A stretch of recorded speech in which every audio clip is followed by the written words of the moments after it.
Dios les bendiga, mis hermanos. Gracias al Señor que nos permite nuevamente reunirnos para compartir nuestro estudio bíblico este jueves 18 de marzo del 2021. Gracias también a Dios porque hemos avanzado en nuestro estudio del credo apostólico. La lección número 10 tiene como tema la iglesia, que es uno de los últimos artículos del credo. Y nuestra base bíblica está en Hechos 2, 41 al 47, que es un texto clásico que describe a aquella primera iglesia que formaron los apóstoles. También Hechos 12, versículo 5 y el credo apostólico. Después de hacer las lecturas ahí en su grupo familiar, vamos a memorizar el versículo 5 del capítulo 12 del libro de los Hechos, que dice: Así que Pedro estaba custodiado en la cárcel, pero la iglesia hacía sin cesar oración a Dios por él. Hechos 12:5.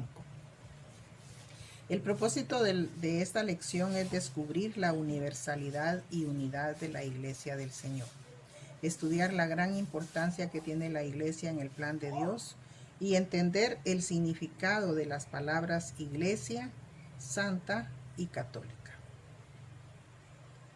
El credo apostólico, lo decimos siempre al inicio y dice así: creo en Dios Padre Todopoderoso, Creador del cielo y de la tierra, y en Jesucristo, su único Hijo, Señor nuestro, que fue concebido del Espíritu Santo, nació de la Virgen María, padeció bajo el poder de Poncio Pilato, fue crucificado, muerto y sepultado.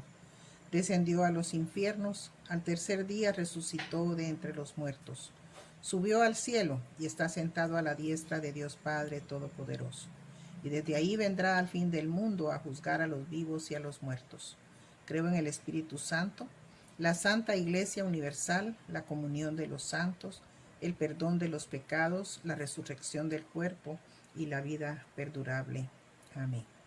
Podemos ver ahí entonces resaltado en color rojo el artículo del credo que nos toca, que es el número 9, y dice: la Santa Iglesia Universal, la comunión de los santos. Es decir, creo, así como creo en Dios Padre, creo en Jesucristo, creo en el Espíritu Santo, creo también en la Santa Iglesia Universal, la comunión de los santos. Gracias a Dios, mis hermanos, como decía al principio, por lo que avanzamos en el análisis del credo de los apóstoles. Esperamos que cada estudio vaya afirmando nuestras convicciones, nuestra fe. Si tienen dudas, mis hermanos, no duden ustedes en enviar un mensaje en el grupo de WhatsApp y lo podemos tratar de resolver, o si no, un mensaje en lo personal, ¿verdad? A mi cuenta. El tema de hoy es que creemos en la iglesia, y a esta iglesia en la cual creemos le llamamos santa y le llamamos también una iglesia universal, pero se agrega la comunión de los santos. En estas frases, mis hermanos, está realmente el concepto de lo que es una iglesia. Hay una imagen que yo quiero compartir que está ahí, que revela más o menos el concepto, ¿verdad? Que la iglesia no es el templo, sino el grupo de personas que podemos ver ahí que van hacia el templo a reunirse. Ese grupo de personas es realmente la iglesia, el grupo de los santos. Ya hemos estudiado el significado de la palabra iglesia en otras ocasiones. Y repito, la iglesia no es el edificio. Iglesia es el grupo de personas que se reúne para adorar a Dios, para tener comunión, para recibir la palabra, para participar de los sacramentos. Fíjense que solo en esto he descrito al menos 4 actividades que nos identifican como iglesia. Y si no hacemos esas actividades, no somos iglesia. Dice adorar a Dios, tener comunión, recibir la palabra y participar de los sacramentos. En la Biblia no vamos a encontrar, mis hermanos, un versículo que nos enseñe específicamente el concepto de iglesia, pero sí del libro de los Hechos en adelante se mencionan iglesias. Y hay textos, libros enteros en los que nosotros podemos descubrir las actividades que ellos desarrollaban. Hechos 2, 41 al 47, como les decía, es aquel texto clásico que describe a la que se llamaba o que le hemos llamado iglesia primitiva. Tal vez no es el nombre más correcto decirle iglesia primitiva, pero ese es el nombre con el que se le identifica a la iglesia de los apóstoles en el primer siglo. Y ahí vemos que ellos dicen que fueron bautizados. Es lo primero. El grupo de los que creyeron fueron bautizados y perseveraban en la doctrina. Es la segunda cosa, ¿verdad? En la comunión y en las oraciones. Alababan a Dios y compartían sus posesiones. En algunas ocasiones yo he hablado de esto en la iglesia y les digo, pues compartían sus posesiones así como está escrito, literalmente. Esa es la actividad de aquella iglesia o de una iglesia ideal, como se le ha llamado, ¿verdad? Este libro de los Hechos también, fíjense, conforme lo vamos leyendo, nos va dando idea de cómo se organizó el diaconado. Es decir, las iglesias se fueron estructurando, se fueron convirtiendo en una estructura donde habían ya los apóstoles delegado las actividades. No era todo hecho por los apóstoles, ¿verdad? Porque en la medida que se iban organizando iglesias, pues ya los apóstoles eran incapaces de estar en todas. Pero dentro de cada una de esas comunidades de fe, que podríamos decirles así, las iglesias tenían su estructura. Los diáconos hacían una tarea, los ancianos hacían otra cosa, y es decir, habían actividades compartidas. Una iglesia, tenemos que tener esto bien claro, mis hermanos, surge, nace por iniciativa de Dios. Eso es algo que ustedes deben de tratar de memorizarlo. La iglesia surge o nace por iniciativa de Dios. Así es como nosotros podemos ver que en la iglesia hay personas de diferentes lugares, con diferentes historias, y cada uno llegó a la iglesia en un momento dado, pero no llegó. Dios nos trajo, ¿verdad? Dios trae a cada persona. Él es el que toma la iniciativa para establecer una iglesia en una comunidad. Esa iglesia aquí se le llama santa, ¿verdad? La Santa Iglesia Universal. Al hablar de iglesia santa o al decir la comunión de los santos, nuestro concepto de santos dentro de la iglesia es muy diferente a cómo lo maneja la Iglesia Católica Romana. En la Iglesia Católica Romana, los santos son un grupo pequeño de personas que por su vida se distinguieron por tener ciertas cualidades especiales, y ellos pues fueron canonizados, pues puede decir, por el Papa en determinado momento al final de un proceso, y ya se les llama santos. En cambio, nosotros creemos que la iglesia es la reunión o comunión de los santos, y a todos los que forman la iglesia se les llama santos. Muchas veces nosotros nos hemos acostumbrado a decir que santo quiere decir que fuimos apartados del mundo, y es verdad. Por eso nos llamamos santos, porque Dios nos sacó o nos apartó del mundo y nos hizo nuevas criaturas.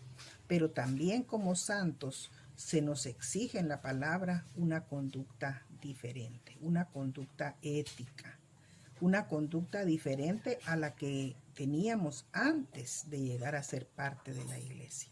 Fíjese que Pablo le escribe a los efesios y les da ciertas recomendaciones. Ahí podemos leer Efesios 4:29 y Efesios 5, versículos 3 y 4, donde nosotros tenemos una idea también pues de cómo el Señor quiere que vivamos. No es únicamente que hemos sido apartados, también los santos vivimos de acuerdo a la voluntad de Dios. Nos caracterizamos por vivir de acuerdo a la voluntad de Dios. En 1 Corintios 6, 9 y 10, Pablo enumera quiénes no heredarán el reino de los cielos. Y es una lista de personas que no heredarán el reino de los cielos. Pero en el versículo 11, Pablo agrega, esto erais algunos de vosotros, pero ya habéis sido lavados, santificados, justificados en el nombre de Jesucristo por el Espíritu Santo. Es decir, algo sucedió en nuestra vida y eso nos hace ahora diferentes a todos aquellos que, según Pablo en los versículos 9 y 10 del capítulo 6 de la primera carta a los Corintios, no heredarán el reino de los cielos. Pero nosotros ya no éramos así, pero ahora ya no, porque hemos sido lavados por la sangre de Cristo. También fíjense que nosotros ahí en el credo leímos la Santa Iglesia Universal, pero en algunas versiones del credo, y esto es desde el siglo V más o menos, se dice la Santa Iglesia Católica. Y la palabra católica a nosotros no nos gusta. Yo sé eso, ¿verdad? Pensamos que nos estamos refiriendo a la Iglesia Católica Romana. Pero la palabra católica viene del griego, que significa universal, de una palabra griega que significa universal. Y esta palabra católica no pertenece exclusivamente a la Iglesia Católica Romana. Iglesia Católica entonces significa es la católica por el mandato de Cristo, de ir a todas las naciones. Por eso es una iglesia católica, porque ya no es solo para los judíos, sino que es de todas las naciones. Es católica porque el Señor ha redimido a gente de todo linaje, lengua y nación. Esto se encuentra en Apocalipsis 5, versículo 9. No exclusivamente para el pueblo judío. Y 3, también es católica porque se encuentra dispersa en todo el mundo, mis hermanos. Y como decía el mandato del Señor, me seréis testigos hasta lo último de la tierra. Ese es el verdadero significado de la palabra católica. No tengamos miedo de decir yo pertenezco a la Iglesia Católica, porque queremos decir que pertenecemos a la única, a la universal Iglesia de Cristo. Sin embargo, pues por lo que les decía al principio, no nos gusta mucho usar ese término, ¿verdad? Pero es necesario estudiar su significado. Y también ahí está la otra frase que dice la comunión de los santos. Cuando hablamos de comunión, esta palabra comunión viene del griego koinonia. Y esta palabra da la idea de participación, comunión, es decir, refiriéndose a la interacción que hay en las actividades de la iglesia. Fíjense que la pandemia detuvo la actividad de la iglesia.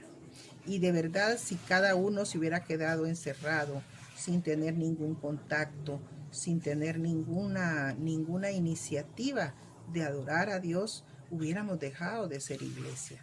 Porque esa comunión de los santos se refiere a participación. Y claro, la participación, la actividad de nuestra iglesia fue menor, pero tuvimos actividad, haciendo nuestros cultos familiares, nuestros devocionales en la casa, con la familia. Y entonces la iglesia continuó en esa comunión. Y es la comunión de los santos, ¿verdad? Y los santos, ya explicamos, son todos aquellos que fueron lavados, justificados y santificados por la obra del Espíritu Santo y en el nombre de Cristo. Un sencillo ejemplo que podemos decir que una iglesia no existe si no hay la comunión de los santos. O dicho en otras palabras, la participación de todos los miembros. Hay comunión cuando se comparte la adoración. Hay comunión cuando se comparte la tarea de la iglesia. Hay comunión cuando se comparten las mismas ideas y todos somos dirigidos con un único propósito. En Hechos 2, 42 al 47, que es el texto que tenemos como base, se enumeran todas las actividades en las que aquella iglesia participaba.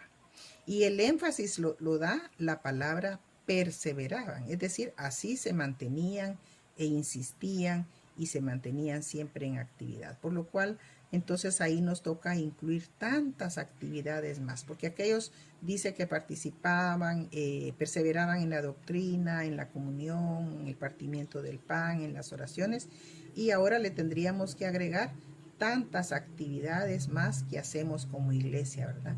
Pero no las hacemos solos, solo una persona, solo el pastor o solo los diáconos, sino se hace en el grupo de creyentes.